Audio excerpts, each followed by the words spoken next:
All right, welcome back, family. I'm still looking at the conflict in the Middle East, and a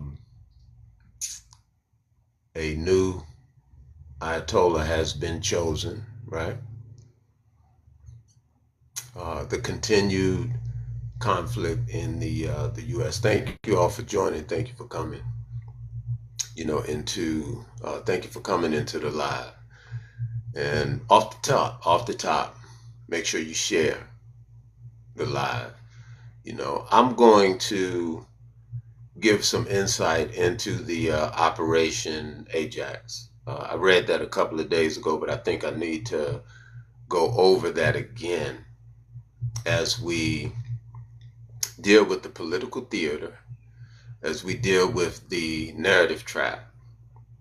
There's a lot going on that emotionally and or psychologically, it seems as if people are being drawn into something that they don't understand, like even the historical value, of it. So we've witnessed within the past few days, Iran has chosen their new Ayatollah. And a lot of people were under the impression that it was over, for them, that they, would surrender. But it's like, what does this actually mean, now that, they have their new leader. Let's see if I can get that up for you. All right, so it's like now they have their new leader, in place. Thank you for coming into the live. Y'all just tap the screen. We just getting started. You know, thank you for coming in. I think we might have our first guest, already. All right. Oh shit, how did I ain't even mean to request that, bro. I was just liking it loud. Okay, appreciate you. All right, thank you. All right, so uh, thank you for coming in. Share the live. Y'all look at the Daily Heart Me, up there, and let's get this thing, started. They got the new leadership.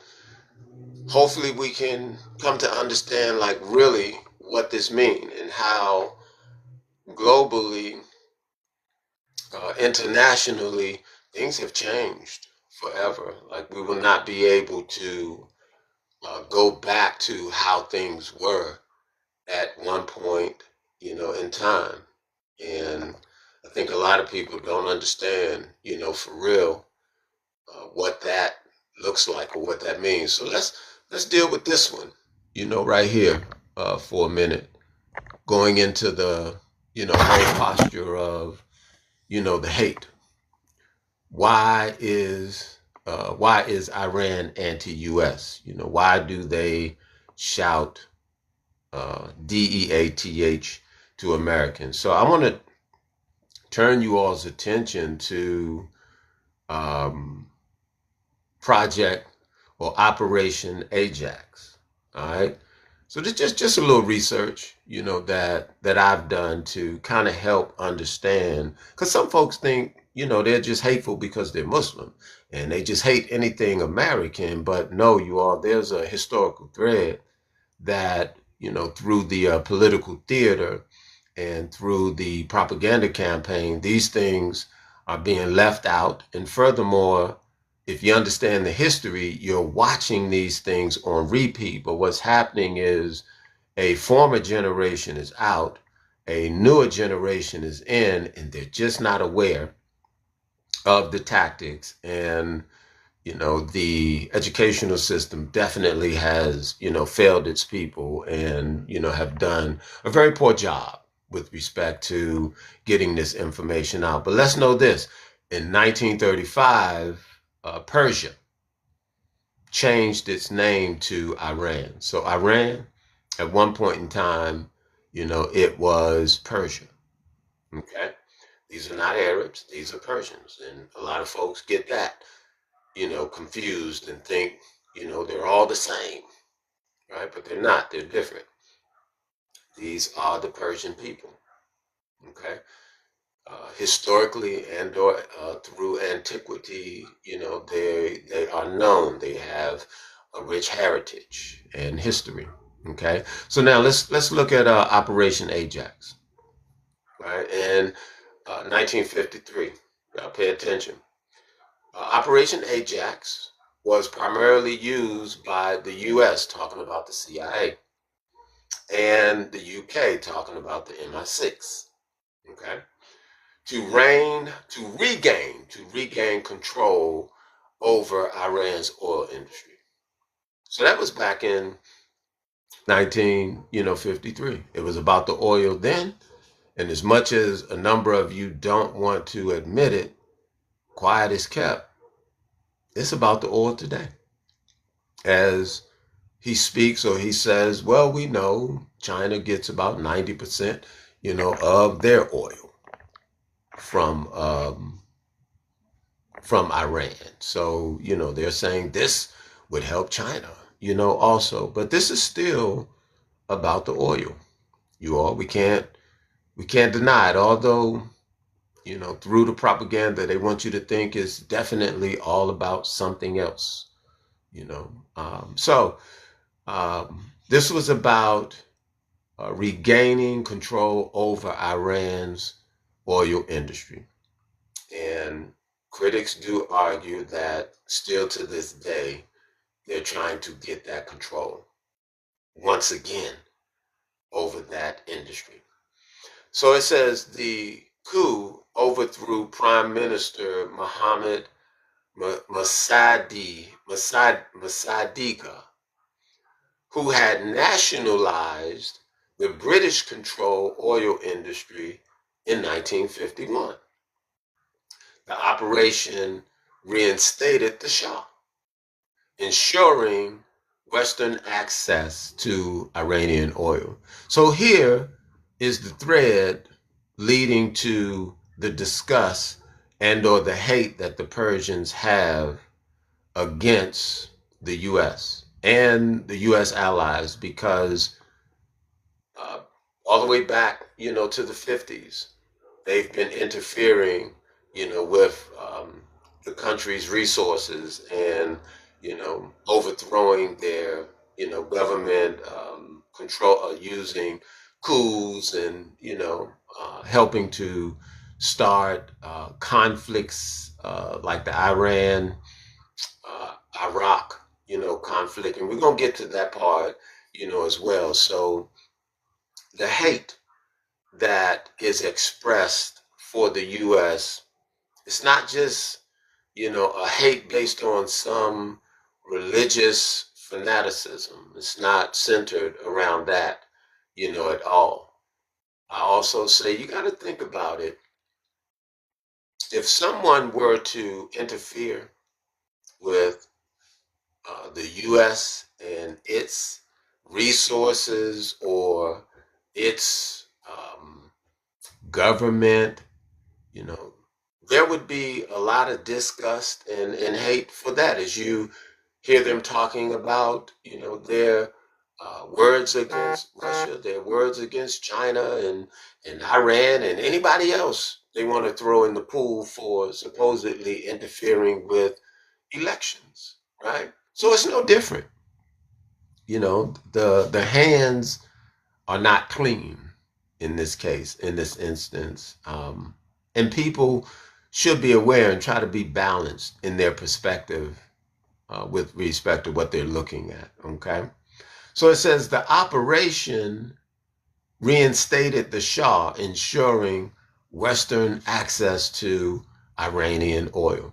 And again, that's what they're trying to get. And that's why they were saying whoever is in control of the government, they wanted to make sure they approved of it. No different than what they did in Venezuela.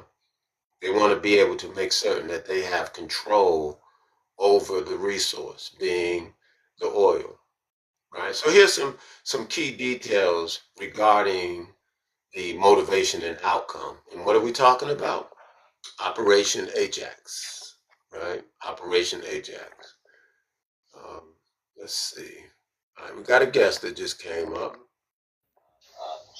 Brenda, how you doing? Brenda, can you hear me? All right, I don't think Brenda knows she up on the stage. We're gonna have to let Brenda down. Okay. All right, so still looking at the point of Operation Ajax. Now we're gonna look at the key details regarding the motivation and outcomes. So nationalization catalyst. Okay. The crisis began with Iran I'm sorry, the crisis began when Iran nationalized the Anglo Iranian Oil Company. So today that's known as BP, right? So let's look at Western control. The goal was to reverse the nationalization and protect the foreign energy interest. All right. Now let's look at some geopolitical factors. So, look, there's like so much research. There's so much information around this, and it can go in so many different ways. I just call myself trying to, condense just a little bit so that people can have some insight and possibly understand, like, really where the disgust comes from, and they would know it's not about, a religious pretense. Okay. Who is this? Bior? Bior, can you hear me? All right, so we got people coming up on the stage now, don't even know they're up on the stage. All right. That's three in a row. I don't know what's happening here. All right, so the geopolitical factors. All right, while officially cited by the CIA as a move to prevent a communist takeover, the primary driver was restoring control over oil resources. See, here's the thing. This was done back in 1953, right, in the 50s. This information was considered classified. Nobody knew it. They would deny it. They'd have some other campaign making you think it's ludicrous if you think that. Well, now it's declassified and you can talk about it, some 70 years, later. Okay. And it's as if this is a thing of the past. But all they do, they wash and rinse and repeat these concepts and give them new names, new operational names, but they use the same tactics, and it's classified. And again, because there's a new generation that's not too much aware, all this stuff seems new. Okay. And we're still trying to understand, where does this disgust come from? Why does the Persian and or Iranian government, why does it hate the U.S. government in the manner and or way that it does? So we're trying to track this through a little bit of history. And the one thing that stands out is this thing called Operation Ajax. All right. So the geopolitical factor, it says for the CIA, they wanted folks to think it was a communist, takeover. Okay, we don't deal with communists, anymore today. There's a different word we use, and it's, terrorists. So they've switched it. Now that's what you hear them, talk about, that it's, a terrorist regime. Those are the things that they say, now today. Same factors. Okay. But the goal right now is they want that oil. They want that resource. Okay. Let's look at the lasting impacts. And again, this is just a little research that I did. You could do your own, and I'm sure it will reveal to you an even broader scope of understanding, and you can go and or you can take it, how you want to take it. Okay. So the lasting impacts. So here it says the coup led to 26 years of dictatorship under the Shah, ultimately contributing to the 1979 revolution and the 8-year war between Iran and Iraq, which took an estimated 200K to a million Iranian lives. Now, all of this is due to US led covert operations. So, if you want to know why the Persians, the Iranians have a disgust for the US, and, they say, DEATH to, America, it's because of how the US government has interfered, for ages or for generations and for decades into, their um, have interfered with their sovereignty. Let me just say it, that way, and have cost the lives of many, many, many, many Iranians. Okay, from 200K to a million just within the conflict between Iran and Iraq. And you have to remember, the U.S., they empowered, Saddam Hussein at that time, to be a part of that conflict. So if you're wondering why they hate him as much as they do, this is a part of that reason, as to why they hate them as much as they do. Okay. So then it says, Iran became the Islamic Republic of Iran, claiming the supreme leader as Ayatollah. Now I learned that Ayatollah means sign of God. So this is how the Islamic world saw Ali Khamenei, even his son, which is now the new Ayatollah. Now, a lot of folks didn't think it would happen that way because it's the beginning of a dynasty. And they were kind of saying they, thought they wanted to stay away, from that. Don't need any co-hosts right now, but if you guys want to come up on the stage, you're more than welcome, to come up on to the stage. All right, so Operation Ajax was a watershed movement. How many of you all remember the watershed? Back with what it was, Nixon, I believe, right? Thank you for sharing. You all tap the screen. It don't cost you anything, right? Tap the screen. The Daily Heart Me is up there. Share the live, repost, the live. We're just opening this thing up. We're just getting started. Okay. Appreciate you all for coming, appreciate you all for coming into the live. Okay, so let's see. Look like who is this? Okay.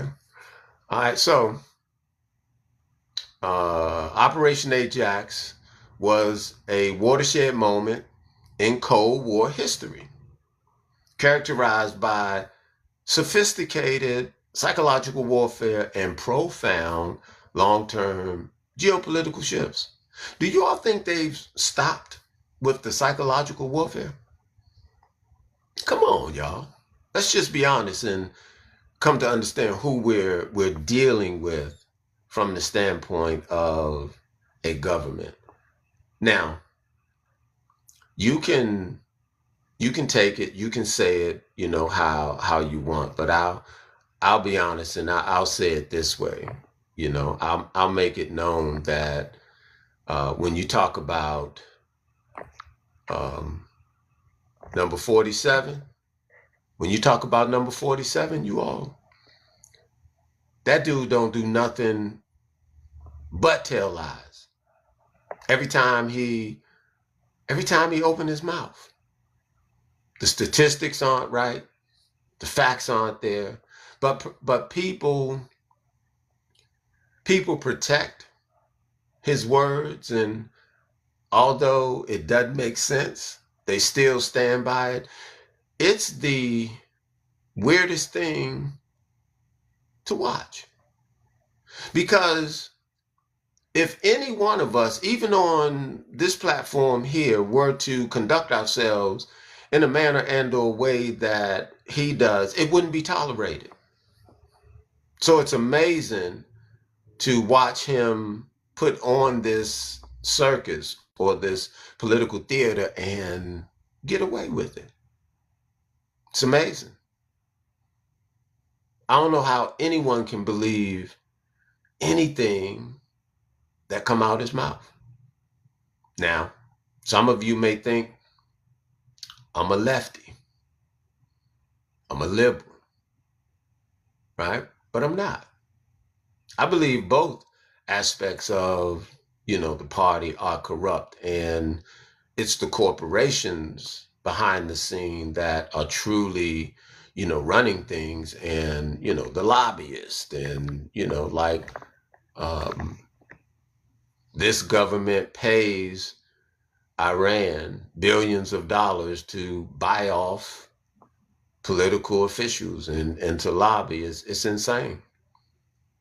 The things that, are happening, and folks are just cool with it. So it's the corporations, the think tanks such as your Heritage Foundation, and I mean, just a number of these bureaucrats that have found a way to circumvent different degrees of law and infiltrate the government. While you all are so concerned about and I'm gonna get back into uh, Operation Ajax, as well. But while you all are so concerned about a coup and changing the regime in Iran, you really need to inspect and look at how the U.S. government has been overtaken, and no weapons,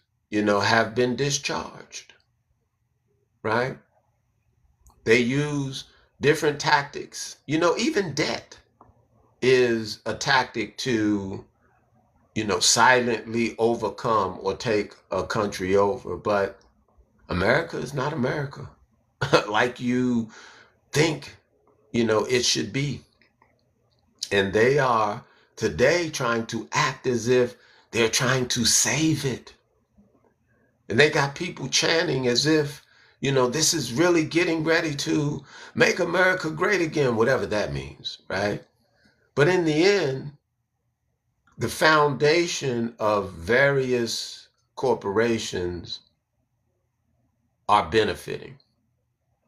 Even, this point, if you just look at how the petrodollar is doing its thing, right now, man, they're getting their money. And they know how to do this dance and also pull on the heartstrings, of the people to make them feel like this is a worthy cause. This is for the American livelihood. Man, these folk getting money. These folks are on the brink of, changing the dynamic, of world politics across the board. At this point, I don't know how international law is going to rebound from this. As I'm saying, the world has changed, and no one's vocalizing it. You all are trying to act like this abnormality is normal, and it's going to, be normal. You want to make it a new norm? Well, it don't make sense. It doesn't make sense. So let's get back to Operation Ajax, right? And it's important to understand, Operation Ajax, because we were looking at why the U.S. Let's see, what was it? We were looking at why Iran doesn't like doesn't like the U.S. That's what we were looking at. Looking at this point. No, I'm sorry, not that one, not that one. My bad, wrong one. Not there. I think we want to be here. There it is. That's what we're looking at this one. Why Iran is anti-U.S. Why they don't like the U.S. That's what we was talking about. Cool? Y'all with me? All right. Let's see. The stage is open. Nad, look like Nad might want to come up. Man, we didn't have so many folks at this point that have jumped on the stage, didn't even know that their mic was on. But let's see. So we talked about that, the psychological warfare and the profound long-term geopolitical, shifts, right? What else we got? Okay. So now let's look at some of the propaganda methods. Because for whatever reason, you all think this is like really real. When psychological warfare is taking place, and hate to say it, but people are credulous. The older you get, the more credulous, you become. And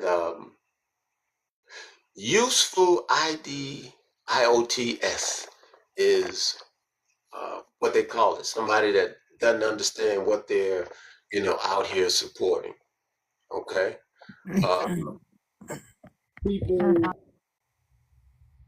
People in Love Jones, I believe. Hey, how you doing? If you're talking, you're on mute.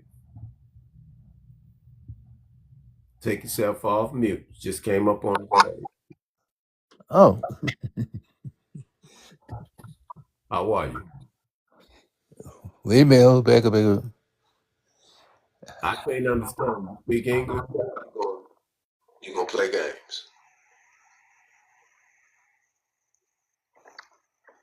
Going once, going twice. All right, he out of here. Y'all see what I got put up with? We trying to deal with, some serious issues, things that are impacting, and or affecting the world. And some people just don't have nothing better to do, right? And looking at how we can remove ourselves from all of the corruption in the world and from all of the lies and all of the thievery and just the things that they've been doing for so long, even pitting one nation or one people against another people, right? They've done it so well. They really have. All right, let's see who we got, right here. Little black butterfly. What's going on? How you doing, man? Good, good, good. I see. Um, what's your position, big guy? I see. Why is Iran anti-U.S.? Okay. So I I'm mean, actually reading from my research on Operation Ajax to explain why Iran does not like U.S. Why they say DEATH to America. So I'm trying to give some historical context to what brought that about and allow folks to understand it's not because they're Muslim and they just hate people, but something happened, in the 50s all the way down to the 80s and even up to now, you know. So I just wanted to put that out so that people can understand. So it sounded like you just came in the room, you didn't catch too much of that. yeah. Well, in reference to what you're saying, you know, this here war goes back a very long time.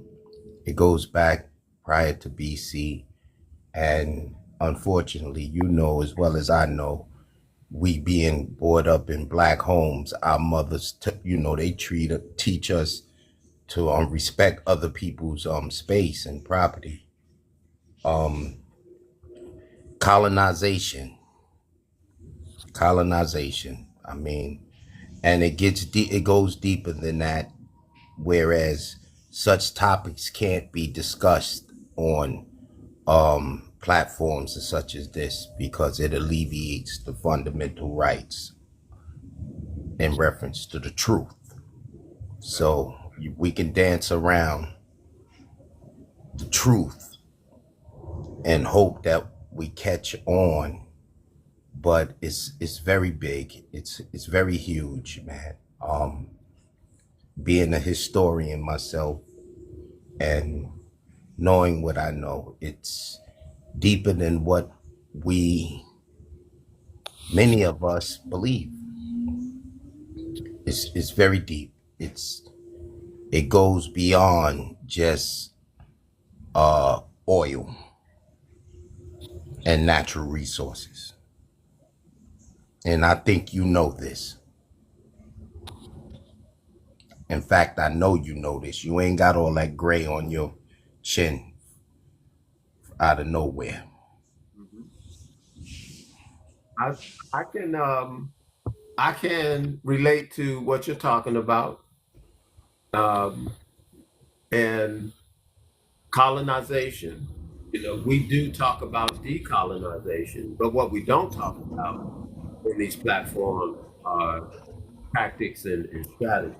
We don't talk about that, but we do deal with the concept of what it is, making people aware that it's an actual, for remedy, superseding the act for reparations and things along that line. But for this discussion, I wanted to focus on a historical fact.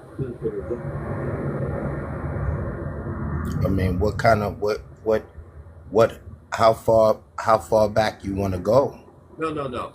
I'm only dealing with Operation Ajax, which started from 1953, but I went back to 35 when Persia changed its name to Iran, and kind of worked my way up from that standpoint. So I'm speaking to the facts that are known or understood about the covert operation led by the US and the UK, which was and is about the oil resource. Now, on a broader scope, I understand, there's more to it, but this one operation that I'm talking about, which also led to more than 200K, they say to a million lives that were lost on the Iranian side. I'm just trying to show that when they say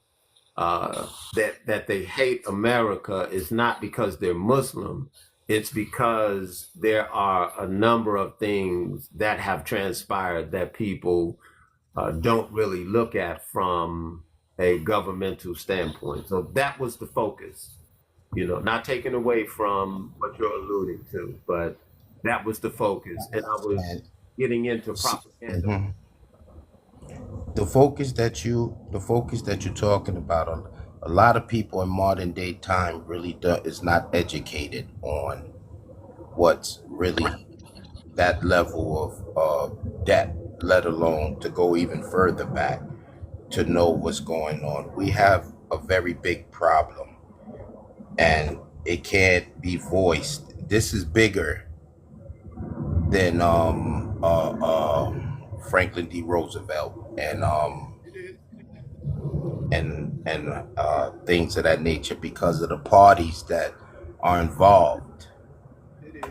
And to be truthfully speaking, you know, it's heavy, bruh. Like I said, we can dance around the truth because when you know the truth, you can't speak on the truth, and that's a fact.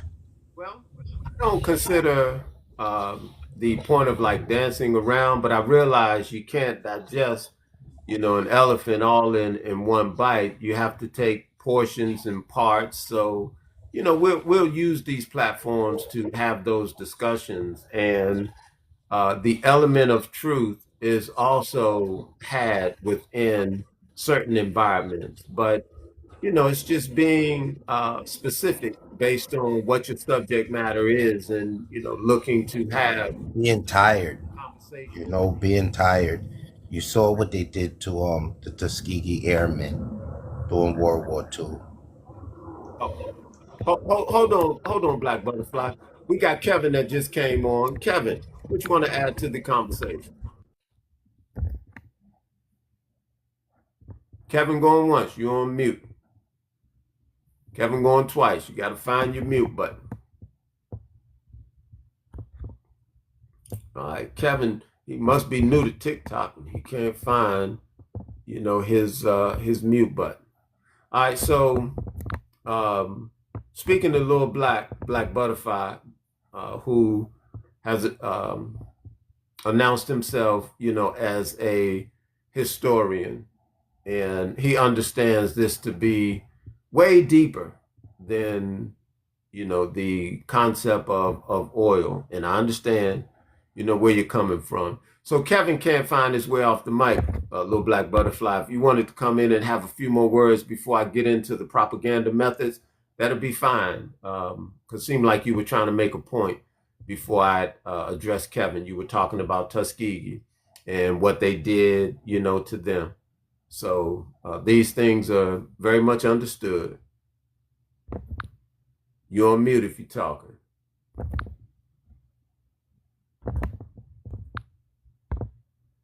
All right, so we got Ganesh. Ganesh 3, how you doing? Ganesh 3, how are you? All right, Ganesh 3 going once. Ganesh 3 going twice. All right, we're going to have to put Ganesh 3 down.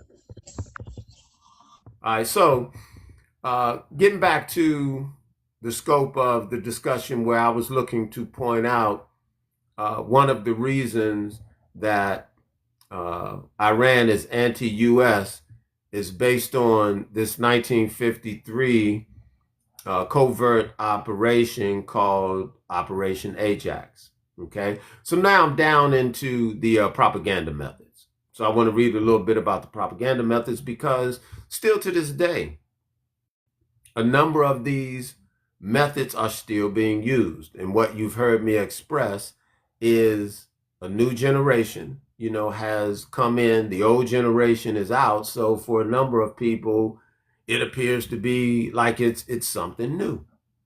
But it's not, you all. These people have been lying, they've been deceiving, they've been stealing, they've been cheating.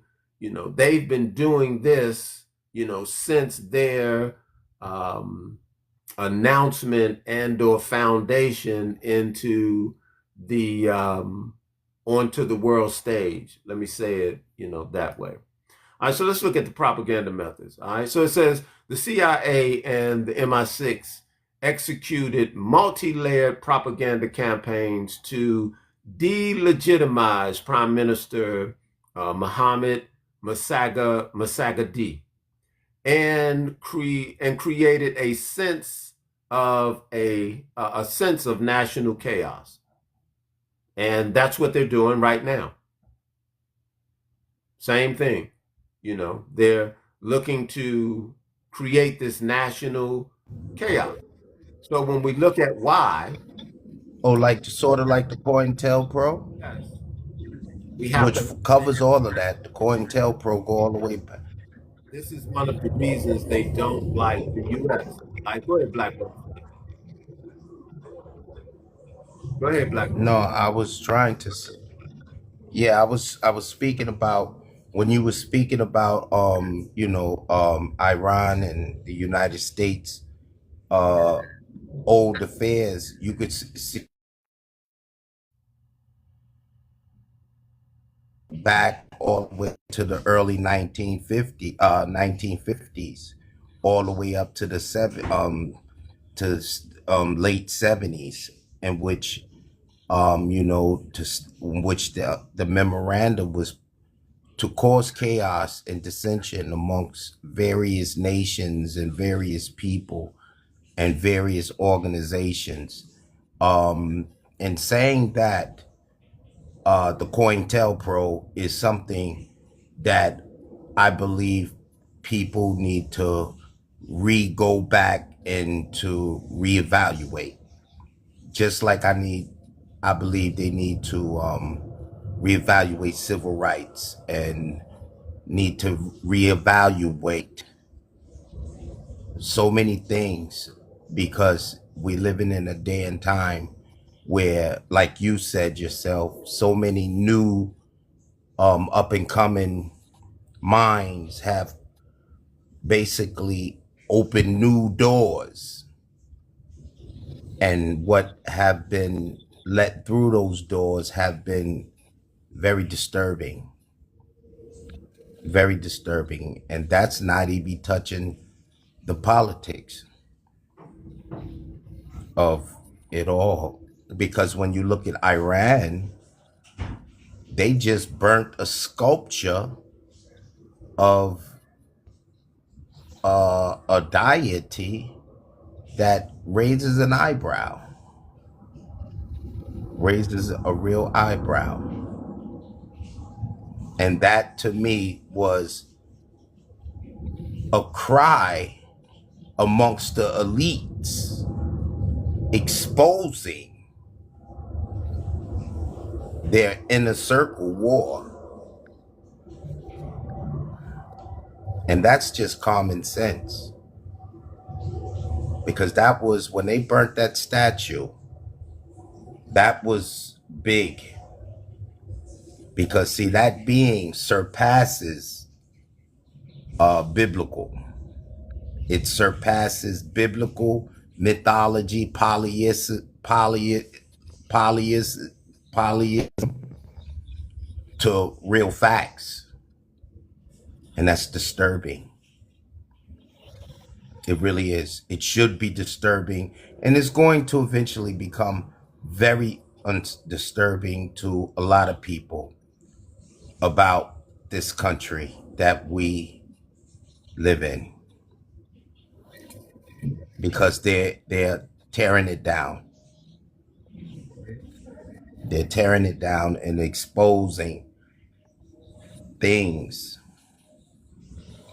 and incidents and circumstances. They just destroyed it. From the market of the black women spending 16,000, 5,000, 10,000 on pocketbooks that were only cost $10 to make. The humiliation and embarrassment that followed through with that, along with all this other things in reference to Iran, is very disturbing. And people need to pay attention to what's taking place, because, putting that bottle on a pillow isn't good. It's time even a boy got to become a man. All right. And it's Let's see who else we got. My brother CP is in the house, and so I'm gonna put you on mute just for a second, little black butterfly. I want to get back to the I want to go back to the research that I was looking at to point out. Nope, that's not it. To point out, that's what I want. There we go. All right. Still talking about why they hate the U.S. So it was the propaganda methods, you all. That's what I pointed out. Excuse me. Let's see, real quick. I guess Nicole, let me give you a chance. Okay, Nicole is gone. All right, so going back to the propaganda methods, you all.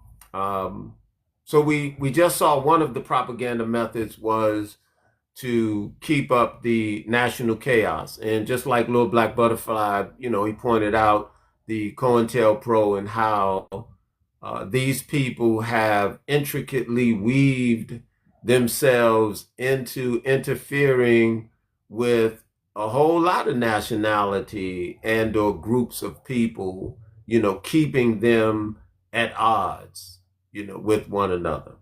Okay. So now let's look at the media infiltration. All right. Oh, and just as I forget who said it, but they were talking about the psychological warfare. So yes, we did cover that, and we did talk about that as well. Um, yep. Sure enough. Let's see who was that. Yep. Sure enough, CP. Gonna move with this research here real quick. All right. So the media infiltration, right? The CIA spent approximately $150,000. Now, during that time, that doesn't sound like a lot right now. That doesn't sound like a lot right now. But back then, that was a lot of money. And they did that, to bribe journalists um, and editors, okay, to hammer specific anti misogamy themes in social newspapers. So they still do the same thing, to this day with the journalists that they use and the editors, that they use to create different storylines. It's the political theater, and I really don't understand why so many people accept it openly and freely and as if it's the truth. And they allow themselves to become emotionally tied into this. And when we talk about the Persians, when we talk about the Iranians, they didn't just wake up one morning and say, I hate, or I don't like, or DEATH, to the US. It was due to the sequence of events that have expanded throughout time from, as we say, ages and generations. No different than how they've promoted and or invested in doing the same thing within the community of, my family and the history within the people here in these lands to prevent them from having any sense of unity, through that COINTEL, pro, right? Okay, so narrative framing, as you all have heard me speak about the narrative trap, the political theater. And I'm making you all aware of Operation Ajax. You can do your own, research on it, but this is my answer to why Iran say they don't like the US. And it's not because they're Muslim. And just because they're Muslim, they just hate folks. But you know what? That is one of the narratives that they promote. And a number of you are somewhat ridiculous enough to think and or repeat that. Okay? All right, so the narrative framing, it says the propaganda focused on three main claims. All right?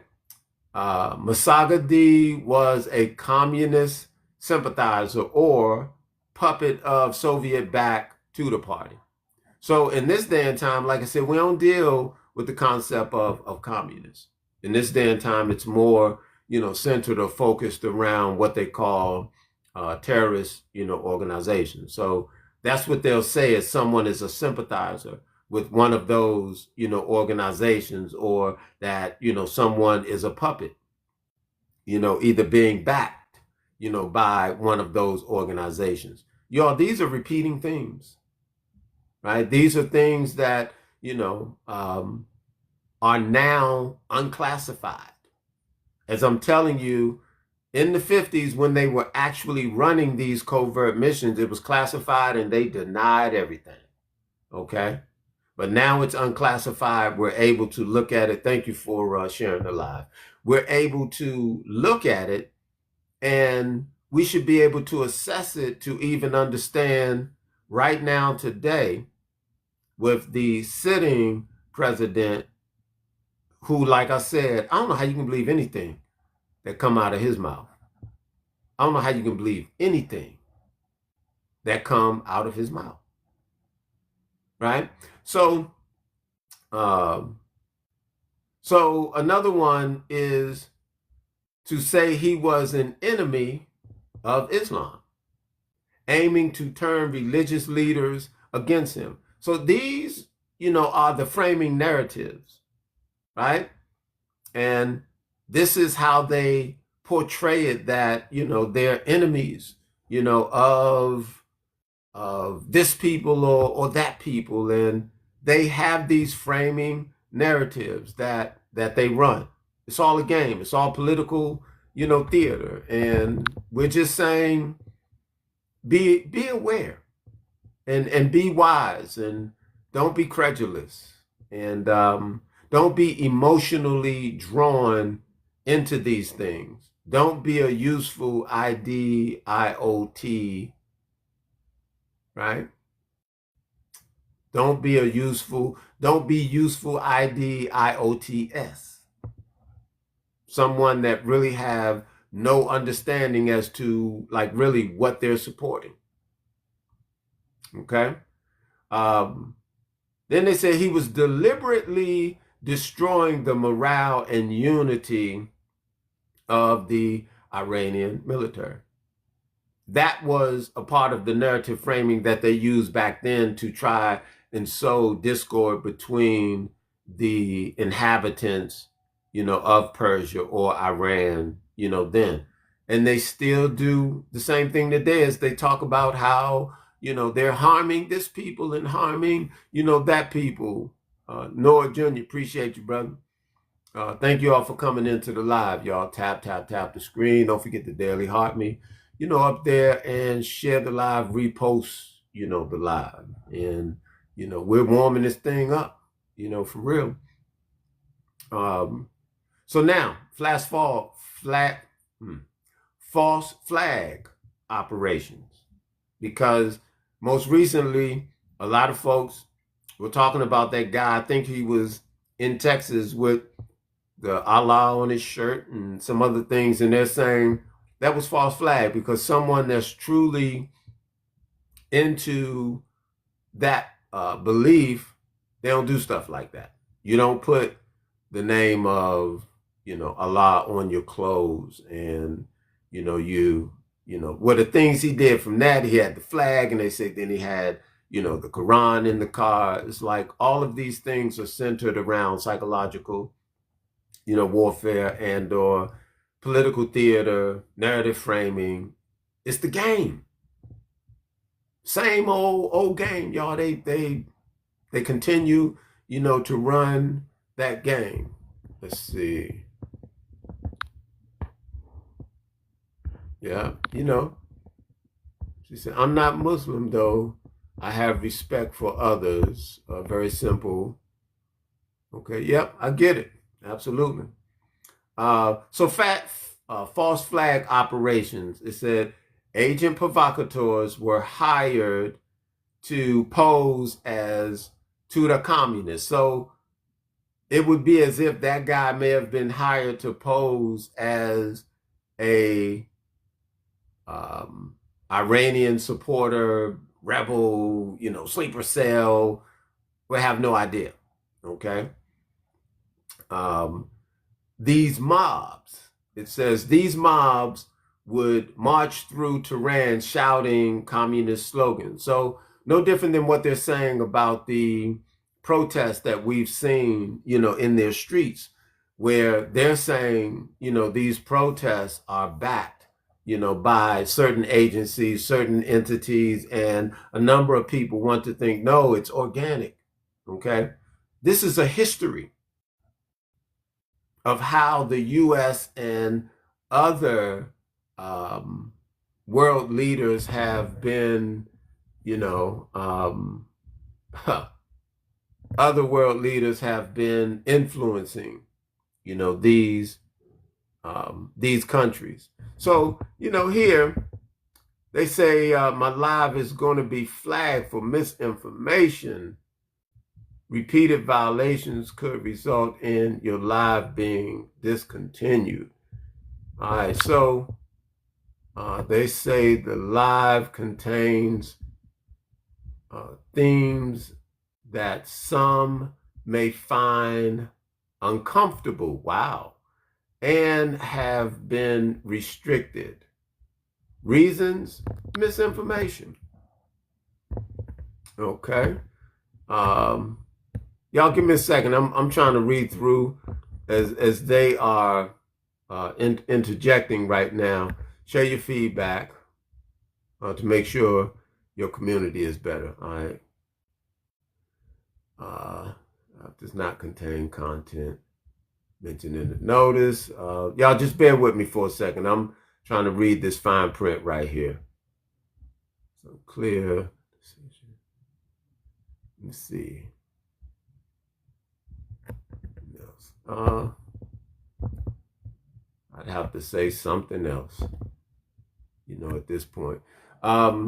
So, yep, at this point, they've restricted it. And again, all I'm doing is, going through, research that's out there. I guess they don't like the fact, that, we're talking about how provocateurs, have been used, right? So even looking at, where they talk about paid mobs, and today that would be how governmental agencies in this day and time, they hire what they would call terrorist organizations, okay? It would be no different than how at one point in time they hired Saddam Hussein to be a part of, their mission or what it is that they wanted to do. They called them street gangs back then. Today, it's as if we know them to be terrorist organizations, okay? So, it was paid mobs. The CIA would hire street gangs and athletic celebrities, same stuff, that they do to kind of promote, their narrative.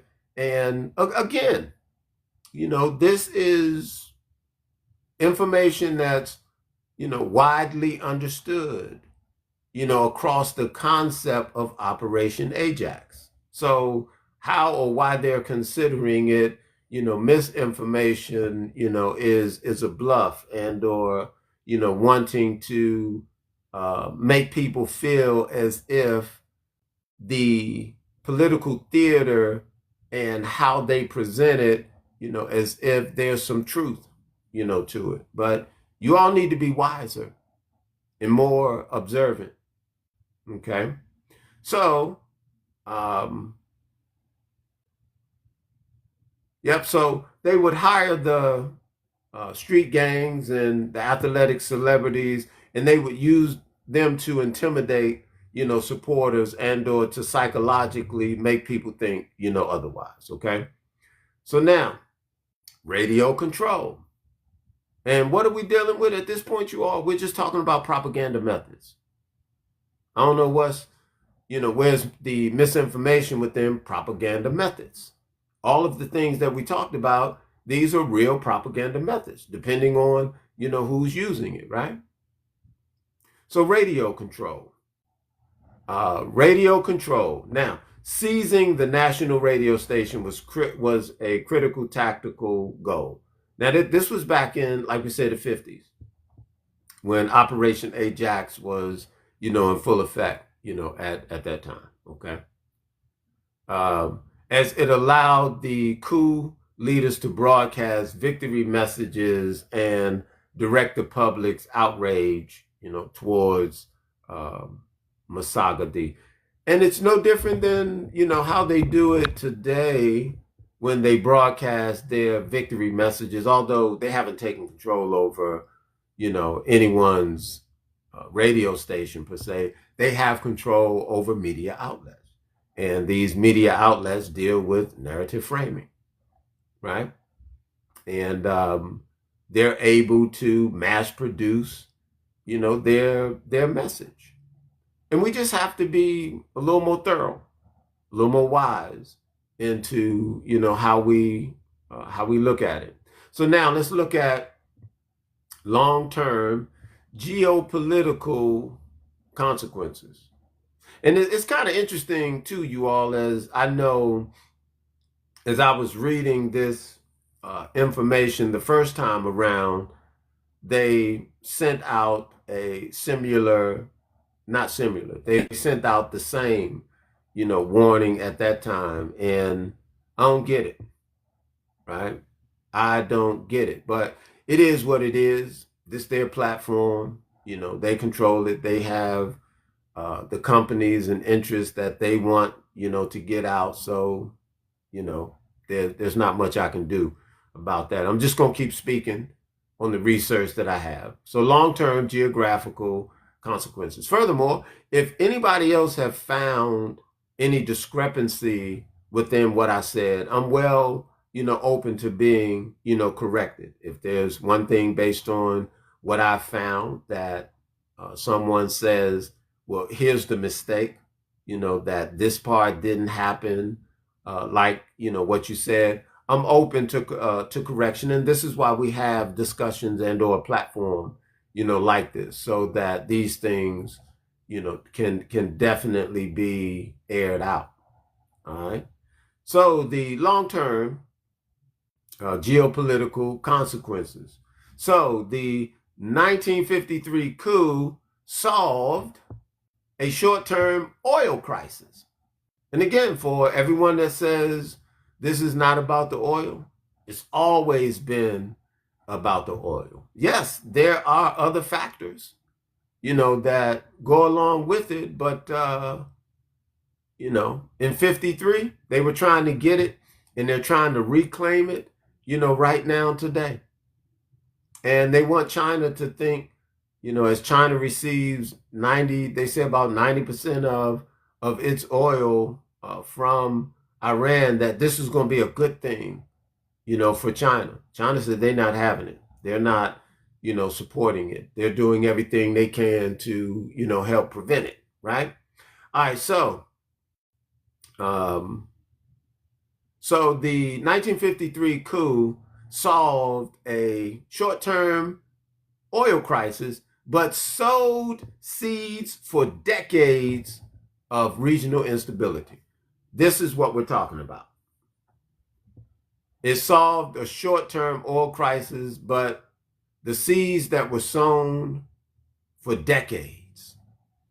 This is why Iran is anti-US, because of the seeds that were sown. Still to this day, it ain't over. The instability is still in place.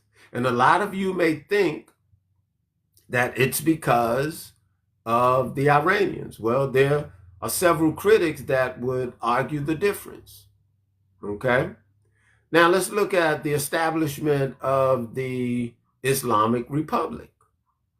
So the coup dismantled Iran's secular, moderate, democratic movement. The Shah's subsequent 26-year autocratic rule and its reliance on the brutal secret police, the Savak. And I've heard different people come on, here and talk about the Savak. Okay? It said created deep-seated resentment that fueled the 1979 Islamic Revolution. So, after 79 and 80, that's when Iran and Iraq, they went to war with each other. And the U.S. was backing Iraq. They empowered Iraq, at that time. Weapons, training, that whole thing.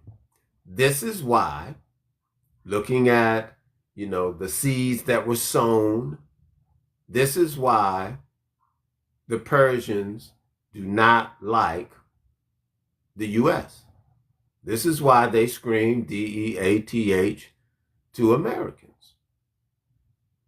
Anyone that doesn't understand it, and if you're siding along with them, then they count you in as being a part of the problem. Okay.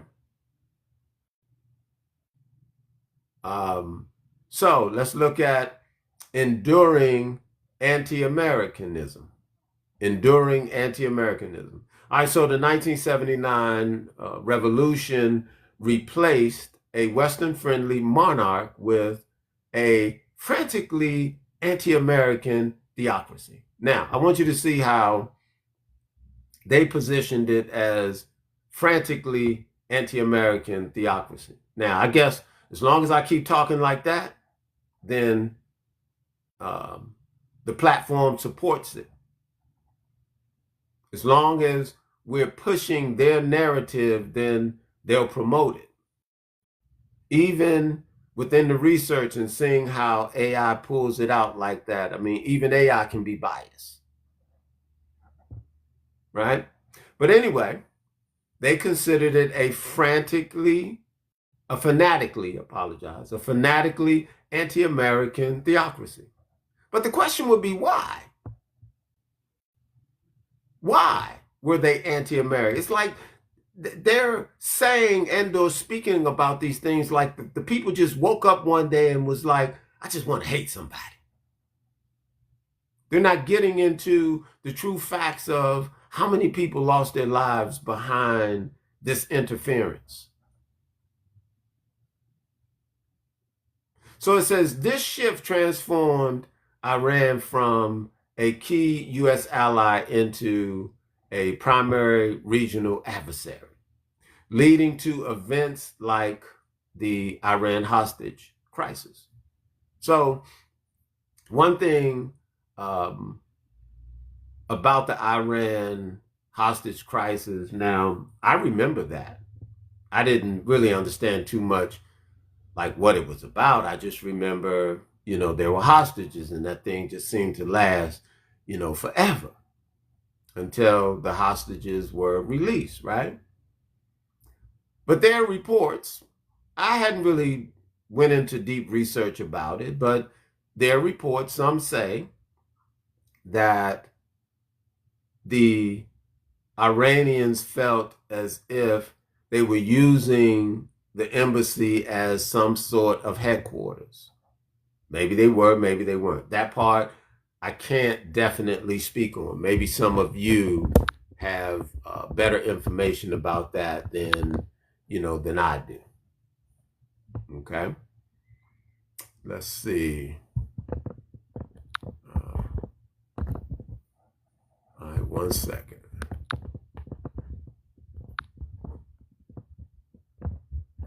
Okay. All right, so we got somebody up on the stage right here. Yes, sir. Yeah, go ahead. What you want to add to the conversation? Oh, I just want to, I would like to add on to it. It was pretty, I think you're making some great points. Also, it's pretty weird why they did restrict you, but nevertheless, I think if I was to speak plainly and honestly, I believe this war shouldn't have started in the first place. In my view, I think this was a war of choice and a conflict pushed forward by leaders who believed that they could, strike Iran, break its leadership, and force the country to collapse. They believed that with enough air power, enough missiles, and enough pressure, Iran would simply fall apart. But I have to say, wars don't work that way, unfortunately. And now the world is beginning to see the consequences of that decision. Yes, the United States and Israel have a very powerful army, very powerful military. They have the ability to launch devastating airstrikes, to destroy infrastructure, and to cause enormous damage. You all know this. Entire cities can be taken out by their boom booms and their missiles. But I think if we look at history, it's taught us again and again that destruction alone doesn't win wars. what we're witnessing currently is something far more dangerous. A war that appears to be, have started without clear understanding of your enemy, without a realistic plan for the aftermath, and without a real strategy for how it ends. Some leaders believe that assassinating Iran's leadership or booming their key facilities, that the Iranian state would completely collapse. But Iran is not built on just one man. It's not built around one individual. It's a nation with, institutions, with a government structure, with a population of 90 million that has lived through decades of sanctions, pressure, and threats. And instead of collapsing, the country's done what many nations do when they're attacked. They've rallied together. For example, an example of that would be in 2001, where the 9/11 attacks happened, in which no matter, the American people's political affiliations, whether they're Republican or Democrat, whether they were far right, far left, they all rallied together in outrage. And that's what you expect. And honestly, I think that should surprise no one who truly studied Iran before launching this war. I mean, missiles are flying across the region now, military bases are under threat, and shipping routes are being dangerously attacked and cut off. And one of the most important energy choke points in the world, the Strait of Hormuz, is now completely at risk. And if routes are disrupted, the entire global economy will feel the impact almost immediately. And I think we have. The average person in America now, gas prices are up by, I think it's $115 per barrel. So you can imagine what's gonna happen if it keeps on going up. But markets will react, and countries that had nothing to do with this conflict will still pay the price, as we're seeing in Europe, as we're seeing in Australia, in Africa. But what worries me the most is some of the same leaders who started this war still talk as if they control how it ends. The truth is they don't. Whether it's Trump, whether it's Pete Hegseth, whether it's Marco Rubio, or anyone, the Israelis, they don't control it. Even look, the Israelis are now facing the reality of escalation. Cities like Tel Aviv, Haifa, they're all experiencing threats that many Israelis have never experienced before. Missiles are reaching deeper into Israeli territory, and the conflict is becoming harder to contain.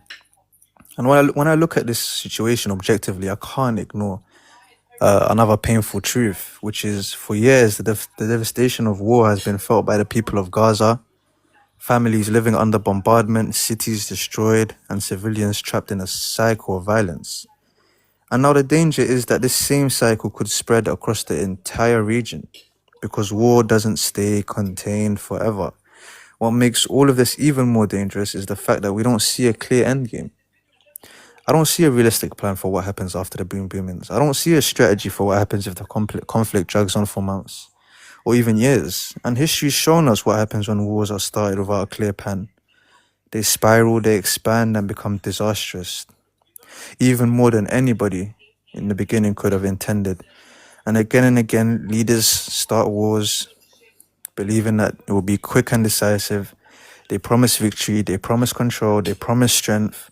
But once those missiles start flying, events take a life of their own. They take a life of their own. And people who end up paying the prices already, the politicians who made the decision, it's the ordinary people.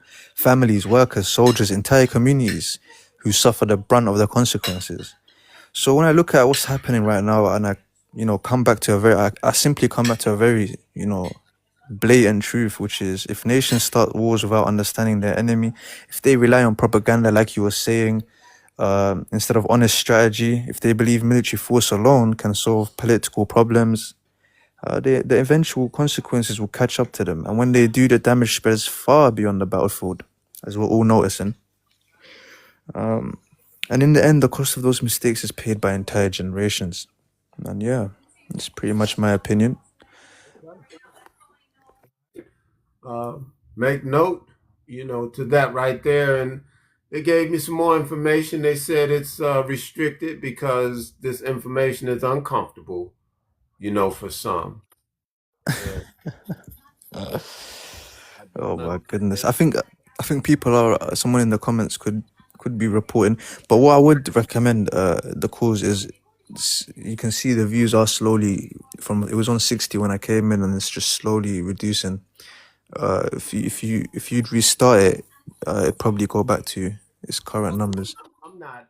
I'm not too. I'm not too concerned about it. I mean, we were all the way up to 250, at one point, and they've been methodically, working their way. So it's understandable, for those that were here during the time when they were and heard what they heard, and for those right now that are in the room, I'm saying share, share, share, the live, so we Yes, can sir. overcome and defeat, the algorithm. And we're going to continue, to present the information. Some, it may be uncomfortable, to some, but there's a lot, of things that are even uncomfortable to me, but the truth is the truth of being aware. Yes, sir. Yes, sir. We have to 100%. I agree. deal with it, right? Yep. So let me look at this other part that I have within the research, you all. It's called the coup blueprint. And what I'm doing is I'm going through, what I found centered around Operation Ajax, which, like I said, it speaks to the larger conversation around why the larger conversation around why Iran do not like the U.S. Okay, that one right there. That's what I'm looking for. All right, so going back to the coup blueprint.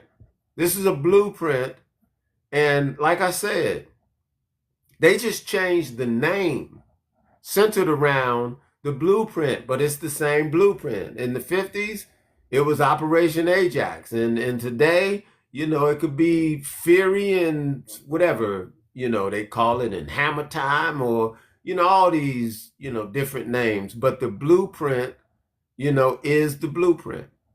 So Operation Ajax became the successful template for future CIA-backed regime changes. So I guess this is what makes people uncomfortable. I guess this is what they consider to be misinformation, okay? Including the 1954 coup in Guatemala and interventions in the Congo and Chile. Y'all, these people, this is their life, interfering with other sovereign nations and other people. And sadly, this information makes some people uncomfortable. And I guess that's what the truth does. The truth has a way of making people uncomfortable. Okay. So it says now looking at shift in global oil control. Okay, while it reversed nationalization, control shifted from a British monopoly to a Western consortium. This intervention signaled to other resource-rich nations that the West would use covert force to protect its energy interests. And this is what we're talking about: covert force. So a number of you are looking at overtly how the members of Iran, they're just outright, DEATH to America, or they don't like the U.S. Well, the U.S., they're just covert about it, but they don't like nobody. But they're just covert about it. But they're covert about it, and because they don't say anything, I guess for a number of you, that makes it a little better. Well, that makes it right. I guess that's possibly, how you may look at it, right? So now let's look at Middle East destabilization. And this is the last sentence around the research that I pulled, to want to have this discussion. But I tell you, it can go as vast as you want it, to go, and into other areas of understanding. You can go where you want to go, with this. But I think everyone should have a sense of understanding based on the covert force that they use to protect their energy interest, and how this 1950 Operation Ajax is their blueprint that they use to, deal with other nations and other people. So what would make you think that we're not dealing with it now today? And again, it's unfortunate that some people find this information to be uncomfortable. Okay? I find oppression to be uncomfortable. I really do. And nobody can, make me side with my oppressor. Anyone that sides with their oppressor, I think they're sick mentally. Okay? Anyone that feels as if to this day that there is no oppression, they're sick. That the colonizers aren't using these tactics and their resources and their finances to gain control over the minds and populations of individuals, they are sick. Or because they receive a job or an endorsement. And this is how they buy your love. And a number of you, it's worth $1 million or $1 billion, or, you can be bought. A number of you can be bought.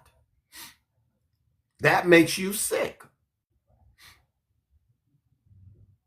And you will convince yourself that it's okay because you get in that bag. But you sell yourself out, you sell your family out, you sell your nation out. Well, furthermore, you probably don't even feel like you're a part of a nation. You probably feel like it's just about you and yours, unfortunately.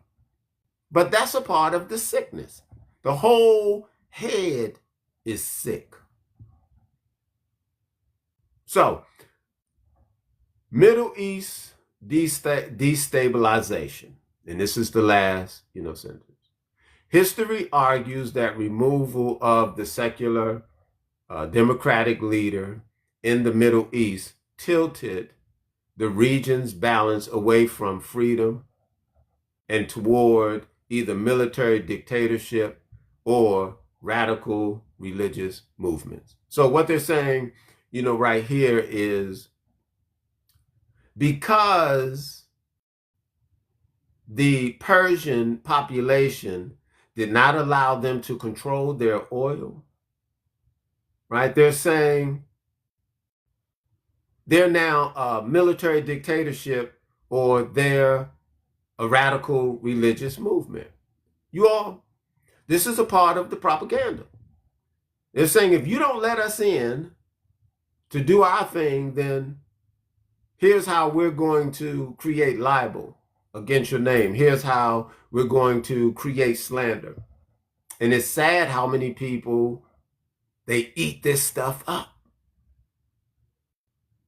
So let me take you to Daniel 12:10 real quick, where it says, the wicked shall do wickedly. Who is it talking about?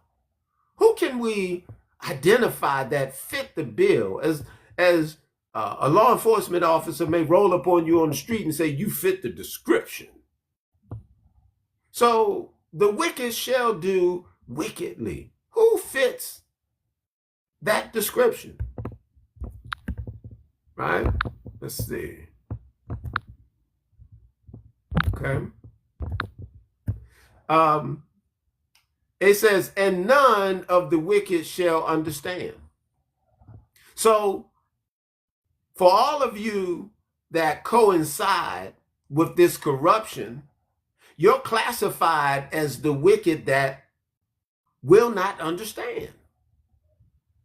According to the writings based on Daniel, who's also understood to be a prophet, wise beyond, his days, whose writings have transcended time and made its way to where I can utter the sense of what's happening in this day and time, to even know who the wicked is and how those that are associated and have bought into it and accepted the gift to destroy your heart that you don't understand because you're in cahoots with the wicked. He says, but the wise shall understand. So if a number of you understand, that puts you in the category of the wise. If you don't understand, that puts you in the category of the wicked, according to what Daniel, has written. So that's the research that, I've pulled out as it pertains to why the Persians, the Iranians, don't like the U.S., why they shout DEATH to the U.S. Because the U.S., on a sneak tip, they would love to proxyize. I just made up a word right there, proxyize. And colonize within the country Iran. But they would like to have proxies. That would be their form of colonizing, the nation, or having control over the nation, or basically saying, look, as long as we can get in and do what we want to do and have our way about it over these resources, we don't care what you do. We don't care how you treat, the people.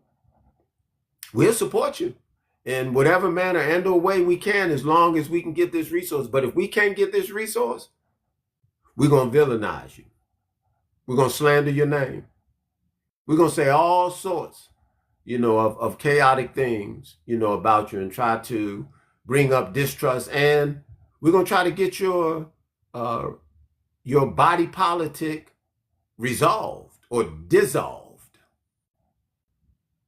And this is, what has, happened. So I'm not trying to wrestle, you all right now with the algorithm. And at this point, I think they've had enough, of me and what I'm talking about. They sick, they're sick of hearing my mouth. Okay. They've taken us down from, 250 some odd people into the room. And, now we can't get above, 30.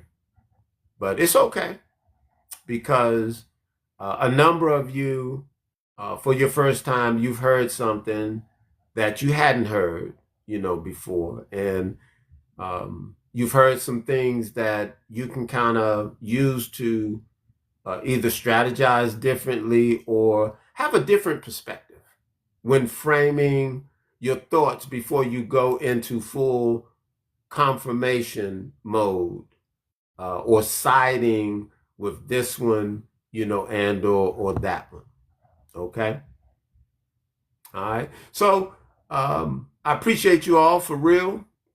My brother CP, even as we talk about the decolonizing and decolonization and stateless individuals, all of this really ties into that on the broader spectrum, because what we see happening, there in another country is also what we see happening right here.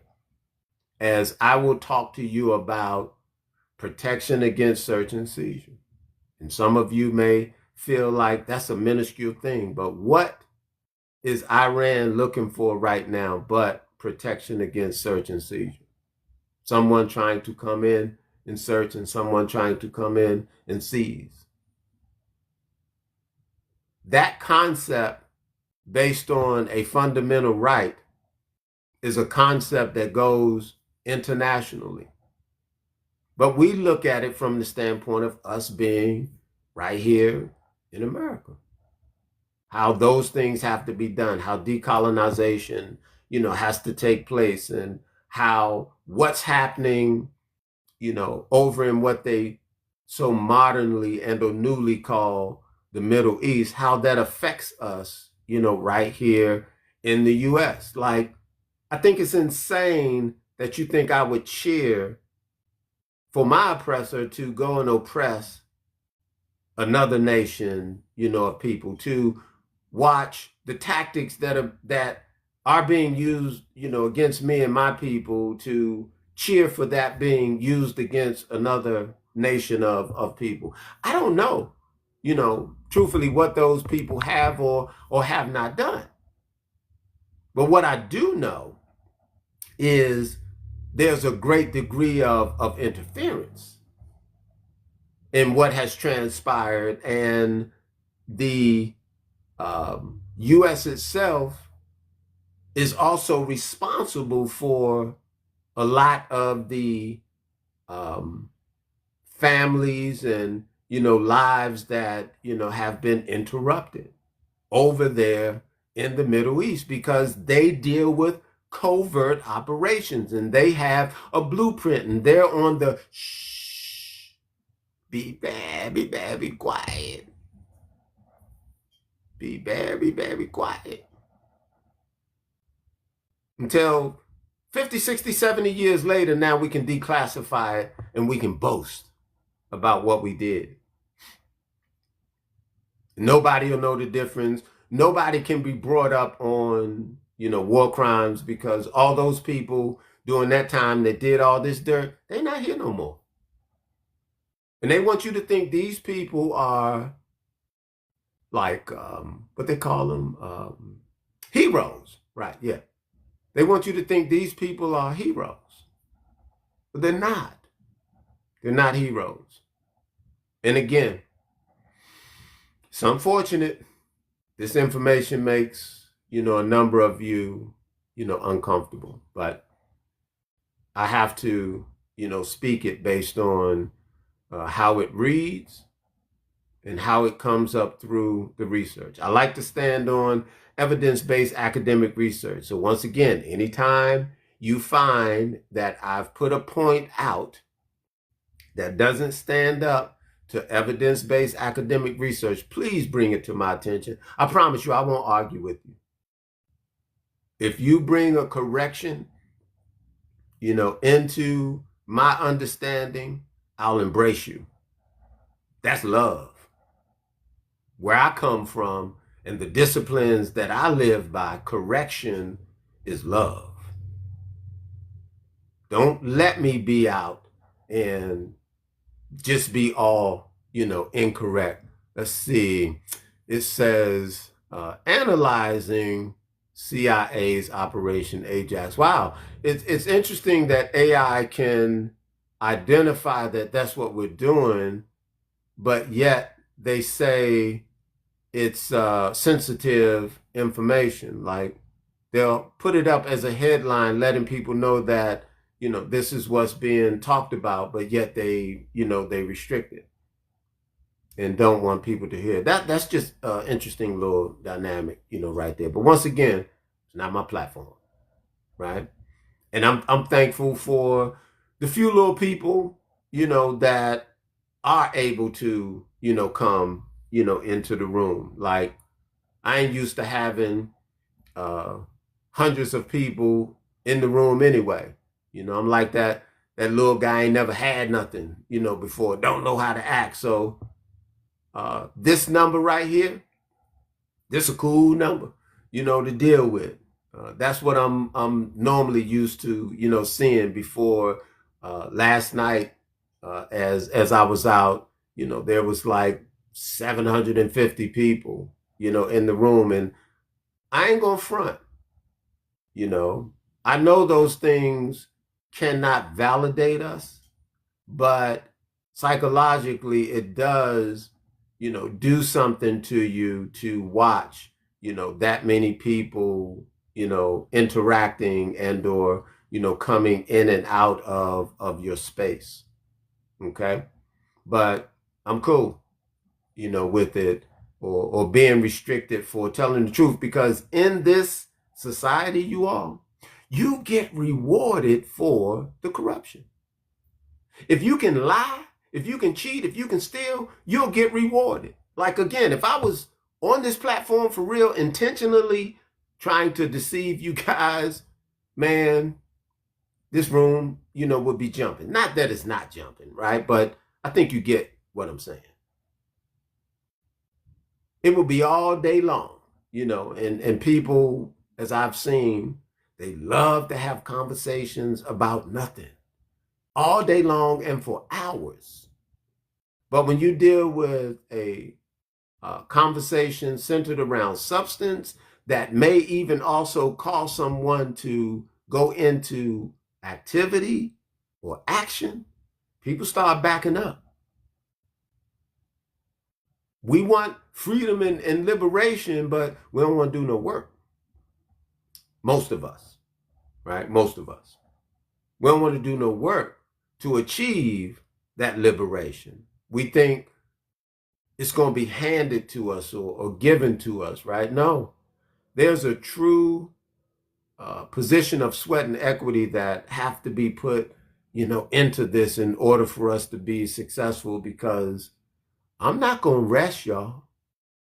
I'm not going to rest knowing that we are a people still being manipulated and or oppressed by another people. I'm not going to rest until we're out of integration, assimilation, and we're totally, into liberation. I'm not going to rest until my people understand that we are a nation of people, not individuals. I'm just not going to rest. So if that means what it means to being isolated, which I'm used to that, as well. If that means, that I will not be able to have a portion of paper with the pictures of the slave masters on it, I'm okay with that. One thing I will not do is barter my integrity. I will not sell my disciplines. So I'm going to put it on the record for anybody that feel like they want to make it a challenge. So if the devil want to come and do the tempting thing, I'm going to put it on the record. I don't have a price.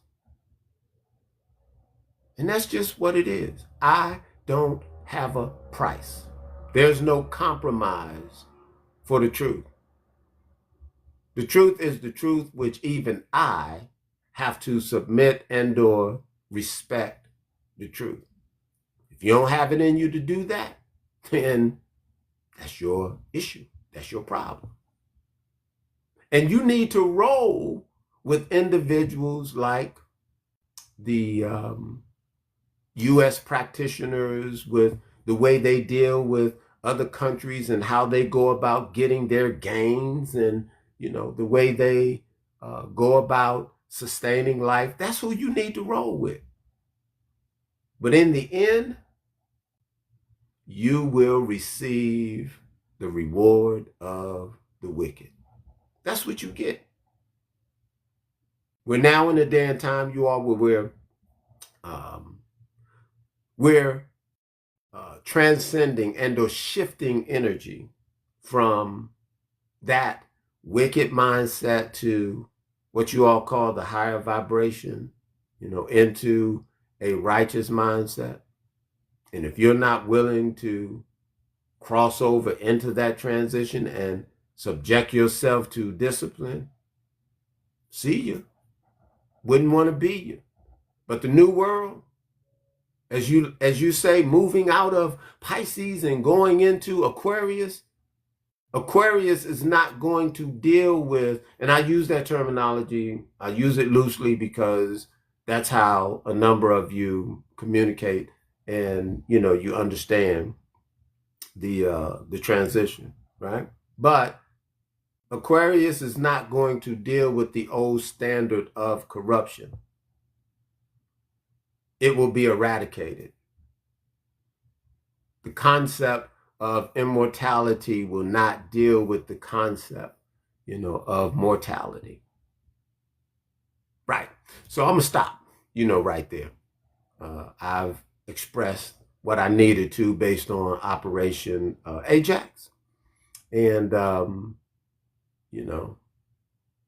we've had a great, live and a great build, right here today.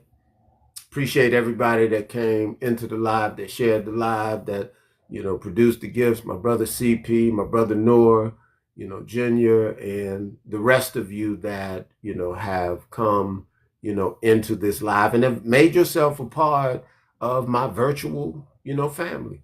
Just stay tuned, y'all. We have more to come. And if you're looking for real activity, then this is where you want to be, because we'll talk about it for a few minutes and then we got to go and we got to do something about it. We're not the type or group of people that will just talk. No. After we talk about it, then we go and we do about it. And that's just how we roll. All right. So just want to say, good night, good morning, good evening, wherever you are. Thank you all for coming into the live.